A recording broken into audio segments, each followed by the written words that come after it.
Welshman's Let's Plays.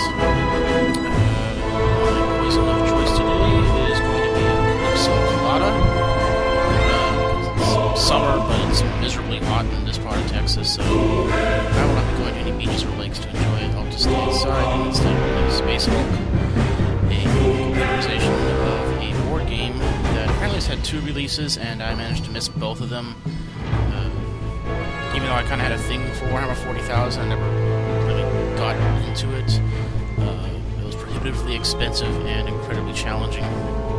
And so Space Hulk kind of went under the radar for me. But this is a pretty kick-ass game, actually, especially for $30. We're going to start off with a mission, suicide mission, which apparently is... There is a large bank of functioning escape briefing. It's sort of like if you've played the Space Hulk board game, like this is a very notorious map for you because you and your friends always played it. And it's weird. It's like chess meets tower defense meets random shitty luck. It's all about placing, like it's Space Marines versus Gene Stealers. The Gene Stealers' advantage, aside from their borderline bottomless numbers, is the fact that they're very good at close combat. The Space Marines' advantage is the ability to shoot at long range, especially in Overwatch mode, which is what the game's all about. And I'm just going to deploy my guys. Need to get that the guy with the flamethrower to the escape pod room, which is... I can't get my screen to move. There we go. Up here. I get the feeling this game was released a little bit soon. There's a few wonky things about it. There was one time in one map I actually ended up playing both sides for some reason, and then it didn't count when I won because I cheated, which is fine. Anyway, let's teleport our guys in. We'll start. I shall not fail. The screen recorder that I'm using is a demo one, and I apologize for that. I don't believe in piracy, so I'm not going to steal a free one or steal a paid one. And this is my very first video, so I'm not sure if I want to keep doing this and commit to spending $30 or $40 on a thing.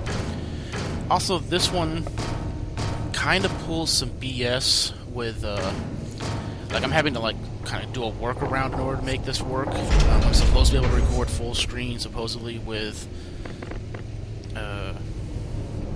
video games, but it keeps telling me it doesn't work. It tells me to use different, run as administrator, which I did, that didn't work, and then try to, switch up the settings in the setup wizard, which is what I had to do in order to make it work this way. And I can't tell if that's just, trial version bullshit to try and get you to buy the full one, or if it actually is, not going to work on my system, yes, and Commander. Therefore I should not be spending $40 on it. A quick Google search didn't really provide me any answers. So, and yes, I know that's a stupid watermark.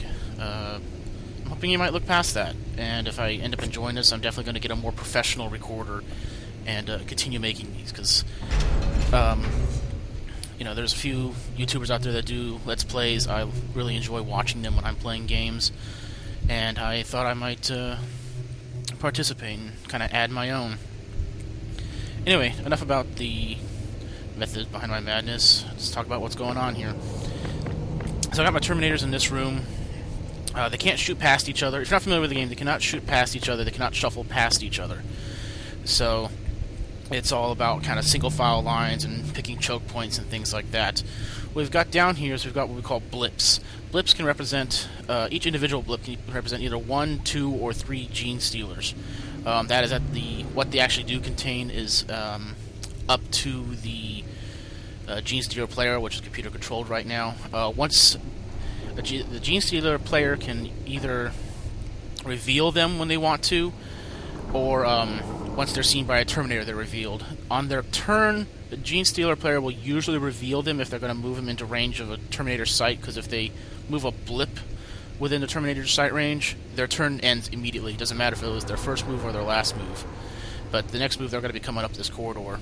So I am going to take Brother Goriel, and I'm going to set him in something called Overwatch mode. It's going to allow him to automatically shoot at anyone that starts coming up that corridor. Watching for enemy contact. So we're going to go ahead and do that.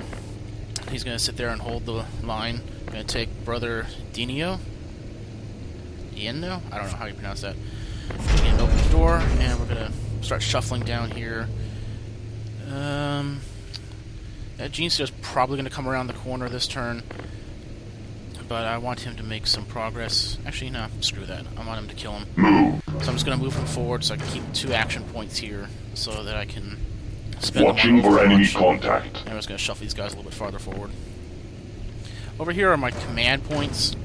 These are randomly generated every turn. Basically, the computer rolls a 6-sided die, whatever that number is, that's how many you have. Clear a path. If you have a sergeant available, or still alive, I should say, like this guy here, Sergeant Lorenzo, with his power sword and Stormbolter, at the beginning of a turn, which I failed to do this time, you can actually ask him to re-roll and hopefully get a better one, so you can, you know, a bit of a gamble there. The reason why you want command points at the end of your turn, you'll see why in just a moment. Actually, let's shuffle you up here, get you a little bit closer. Moving ahead. Anyway, end the turn.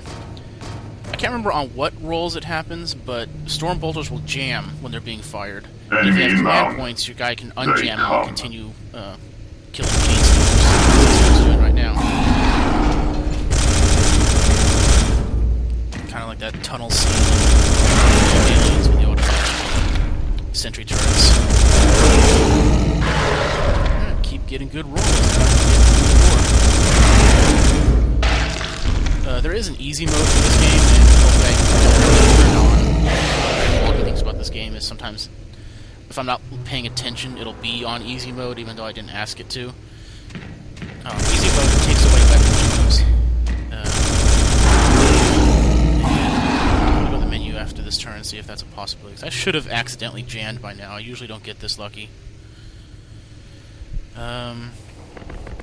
Let's see. Doesn't mention what I'm playing. Huh. But I'm going to stop there for a moment. I'm going to take a look and see what is going on. We're going to create a new save. Actually, we're just going to go over the old one. And we'll pick that up again in a minute. And see you later. And I'm going to go drink some more Calypso.